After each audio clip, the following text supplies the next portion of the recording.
In the 1960s, the sexual revolution gave birth to a new age as men and women began to gather in places like the Esalen Institute in California's Big Sur. At Esalen, they used a mix of group therapy, seminars, drugs, and sex to help each other realize their full human potential. But in 1969, two unlikely rebels named John and Barbara Williamson would take the sexual side of this movement to a radical new place. They weren't just out to help people change. They were out to remake the world. Monogamy as we know it, marriage as we know it, the American family as we know it, the whole work ethic as we know it. It's not working. It hasn't worked, and it'll work even less in the future. So we say, you know, what is an alternative to this? And that's what we hope to discover. We met in this intense business environment. For some reason, I was very, very uncomfortable meeting John. I left as soon as I could and went out thinking and wondering, who was this person that I just met? He seemed so different. It wasn't but about 4 months after that we got married. And then we began an intense study into what were the particular forces causing our culture to be so unhappy and dysfunctional. In October of '69, that study brought John and Barbara to Topanga Canyon in Southern California and a place called Sandstone. We discovered this just by wandering around. And as luck would have it, it was exactly what we wanted as a base. When people would drive up there out of all of the chaos from the city, they would just sort of melt in, go relax into the natural setting of Sandstone. And in this controlled setting, why, they had a lot of room to think and feel free. Free to join in a unique experiment designed to find a cure for society's problems. The problem seemed to be with sex. I mean, you couldn't even bring up the word sex or talk about sexuality because it was such a taboo. Most of what we saw was overbreeding. Out of the 50s, everybody was intent on breeding. We saw a population going crazy. We saw a population, when extrapolated, got us into impossible conditions. We wanted to show people that sex was not necessarily bound to procreation, that it was more fun if you didn't have babies. And that's what led to Sandstone.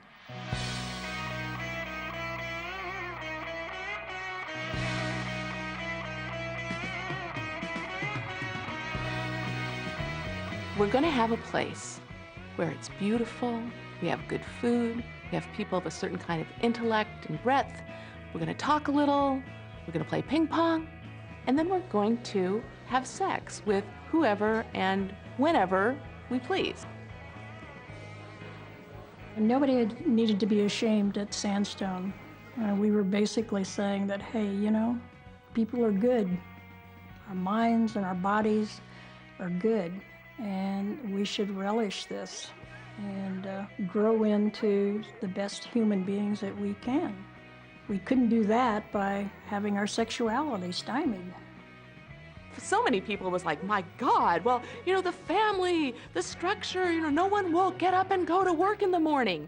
And I think a lot of Sandstone people were like, yeah, that sounds so good. To a young filmmaker named Jonathan Dana, it sounded very good indeed. The whole notion of it appealed to me from both, you know, my, I suppose my 25-year-old libido, but also the notion that there were people kind of scientifically in some way grappling with the issues of primacy in the culture at that particular moment. So it just kind of, the switch went on, and off we go to this kind of strange place, beautiful but strange place, and leave the whole world behind. We had the upstairs living room for a very casual environment. And then the downstairs, that was a much more friendly environment. We didn't tell them what the space was for. They were just there. What we expected a few people to discover was that nobody was going to be punished with guilt if they partook of this. Like it was okay, no more guilt, friend. And that's the essence of what we wanted to try to get rid of. We try to communicate the problems with guilt in a modern world. That part of it was party, fun, have a good time. I mean, the people that were having sex were not thinking about necessarily, you know, the state of the American culture while they were having sex. They were having sex and enjoying themselves. What we literally did was simply say, it's okay. Not in words, but in feelings. Feelings they never forget. It's okay to lay next to your wife and make love to another woman, or vice versa. It's okay to have polyfidelity, if you wish. There's no evil attached to this, only goodness. You'll feel better. If they liked the environment, they could see where it came from. If they didn't, they could leave. People ran from it because that was a normal kind of reaction to it. Particularly, you know, it was couples, basically. It wasn't a singles club. You two have been together now about 5 or 6 weeks, and you've had your share of problems. What's the status of your relationship now? Well, it's kind of on a borderline, whether it's going to make it or whether it's not. What would happen quite often is that one part of the couple would face either the fear or jealousy or sense of loss of identity or some other confusion where your roots are disrupted and you don't have the safe place to go back to. It's his problem to solve. It's not Nancy's, it's not ours, it's his.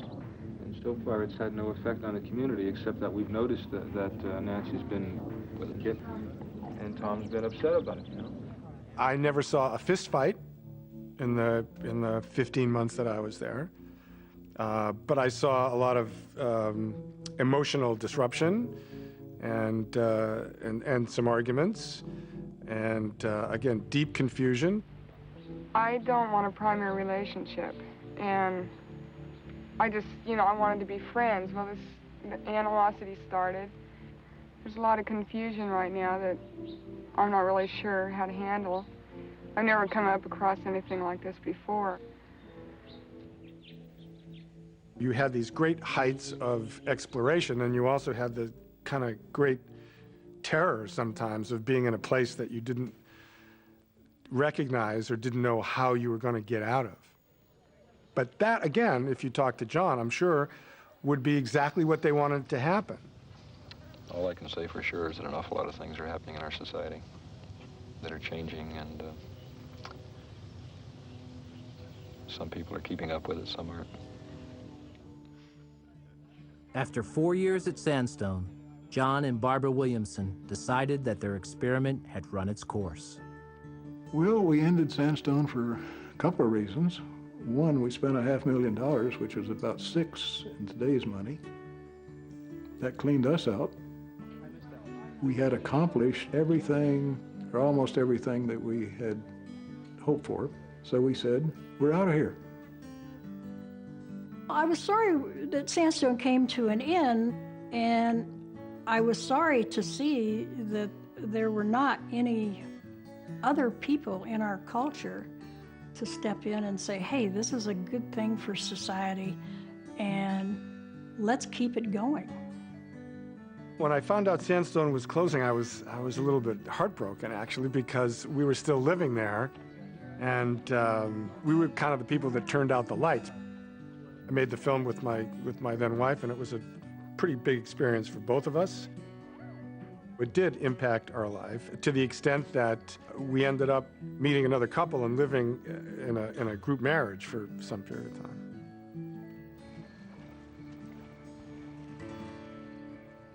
Life-changing stories like these guaranteed Sandstone a place in the history of sex in '69. But on the other side of the country, some passionate sexual dissidents were writing a chapter of their own.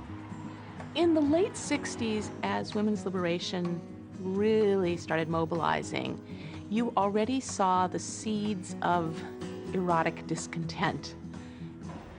those seeds were growing into a movement that would challenge the validity of the sexual revolution itself.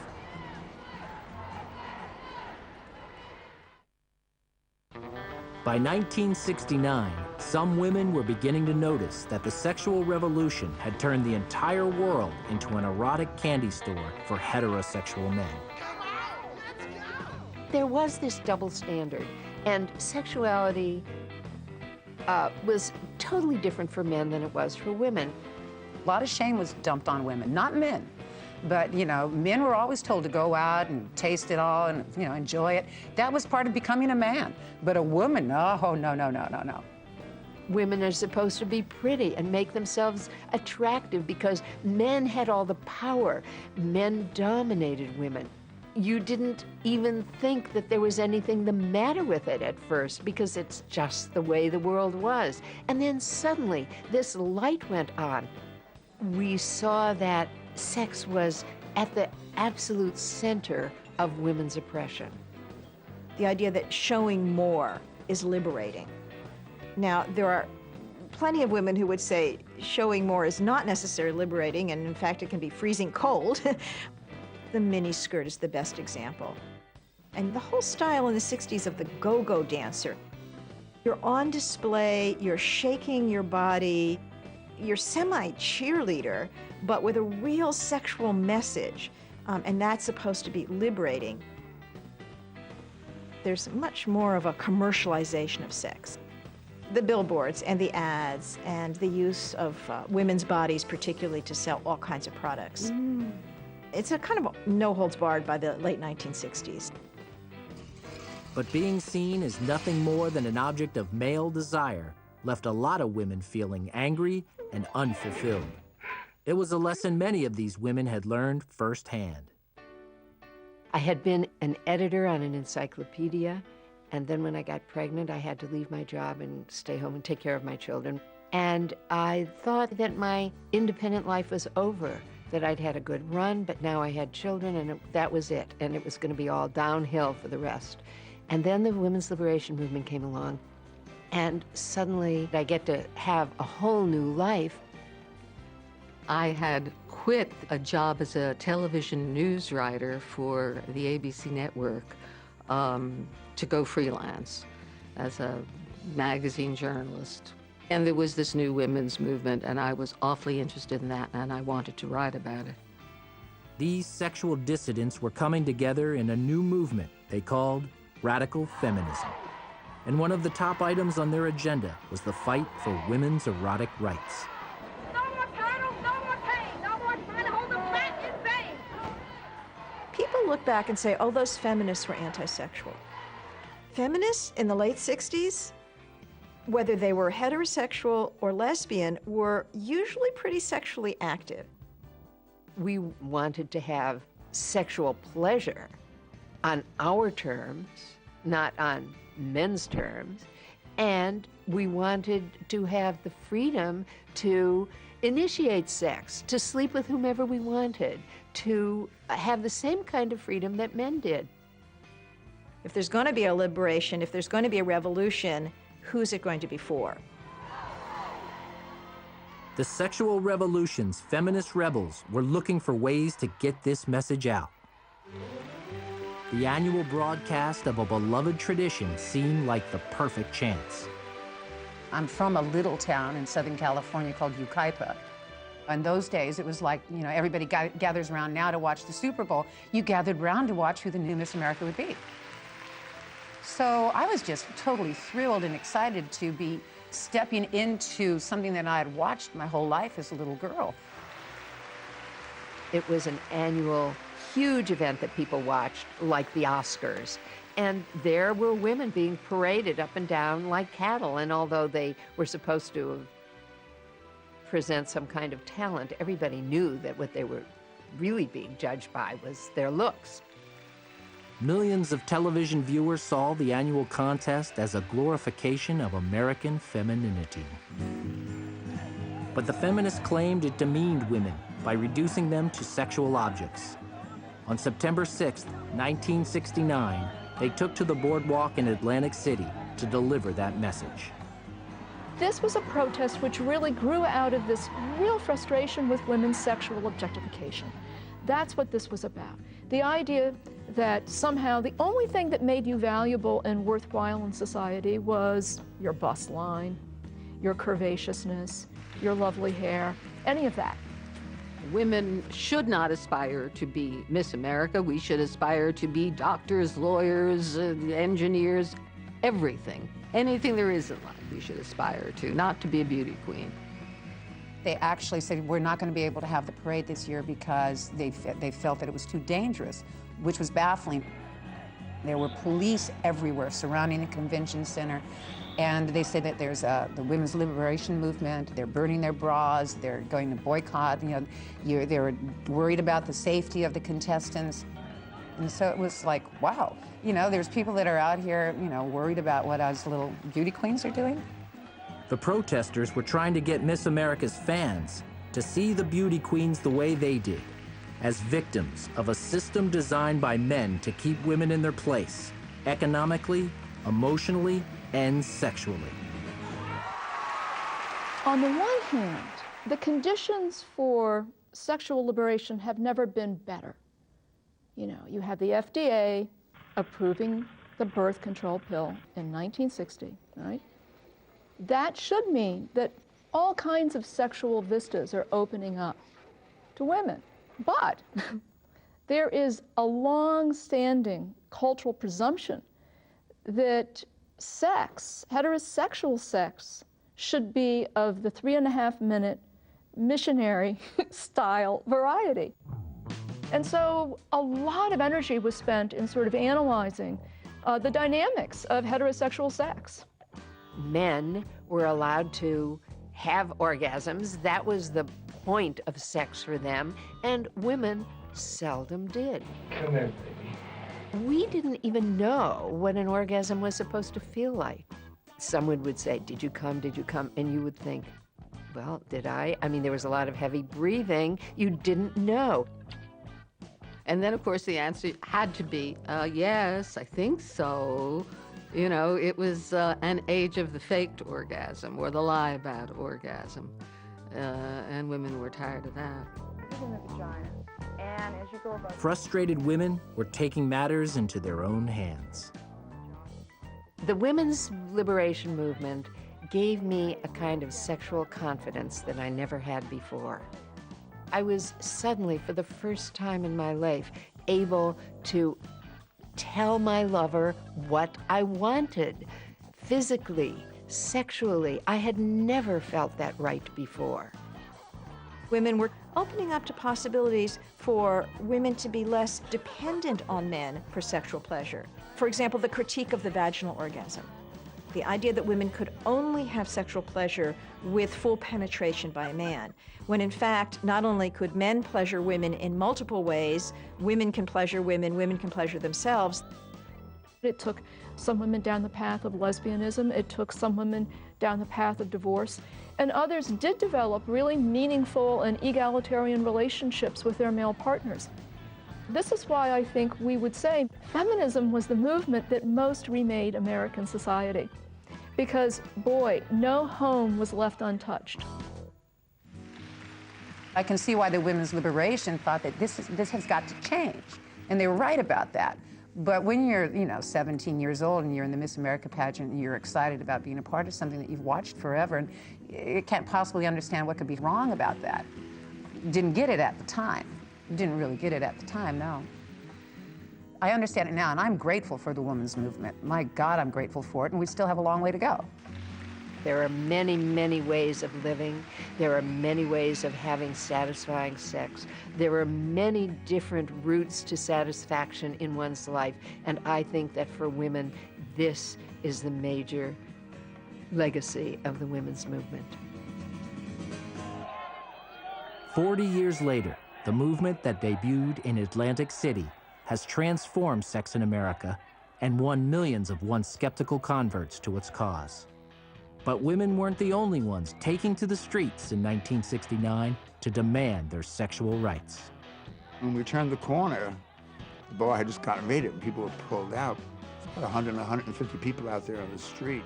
I said, oh my God, you know, the revolution has started.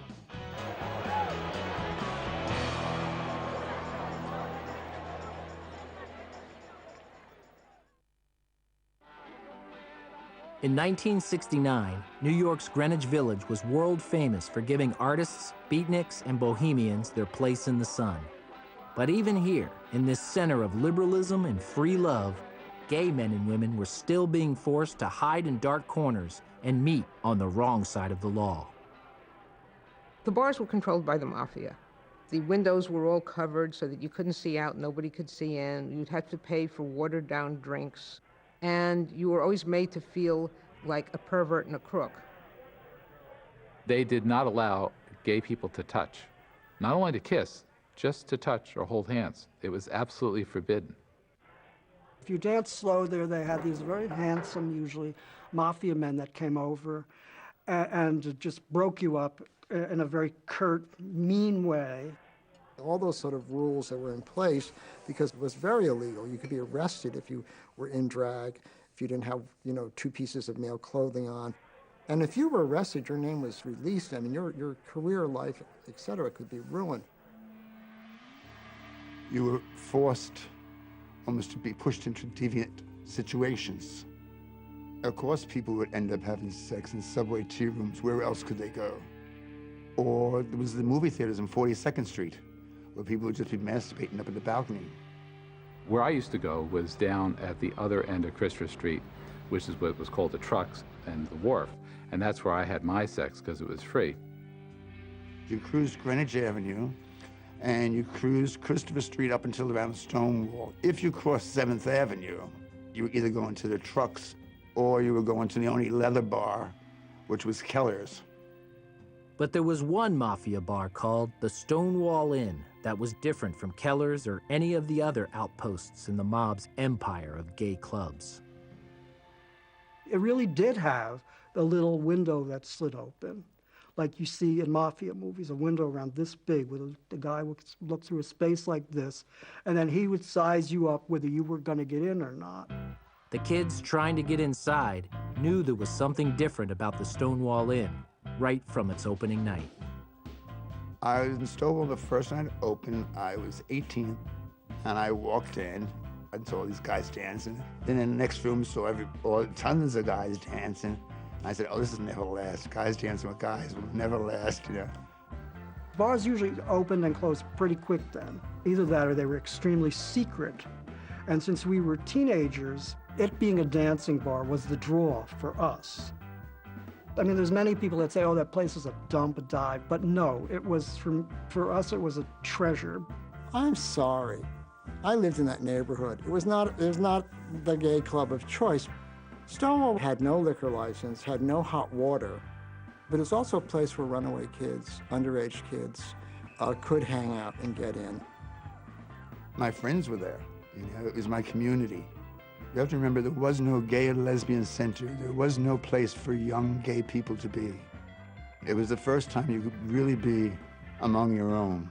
So you'd have like 20 people lined up on the floor dancing to these Motown songs, you know, all in sync, going across, you know, someone would scream, hit it, girl, and everybody would go down, touch the floor and come back up. A new gay community was rising up on the Stonewall's dance floor. And when the police arrived early in the morning of June 28, 1969 for another raid, the members of this new community were in no mood to be put back down. They were doing their, election year, let's clean up the city.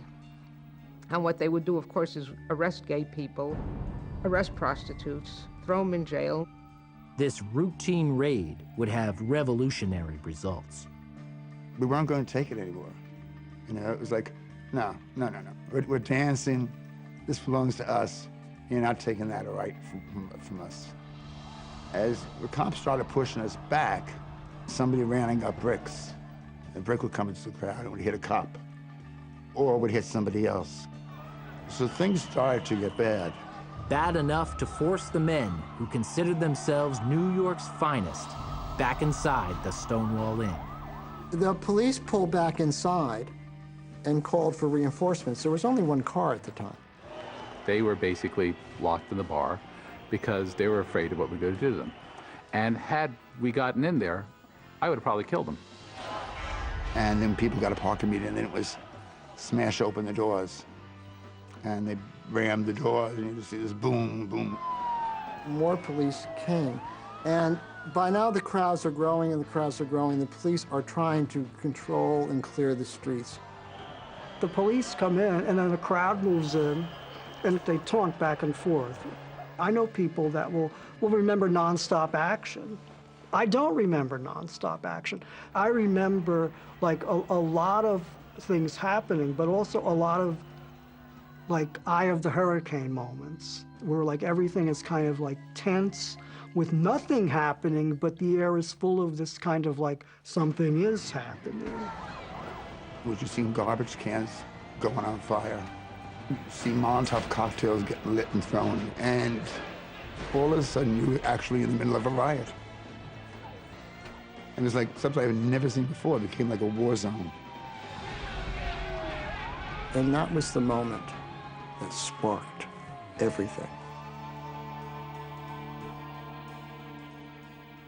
The riots finally ended after 4 long nights, but the revolution they had sparked was just getting started. I said, okay, let's go home. You know, we don't want to create any more riots, but this is just the beginning. This is not the end.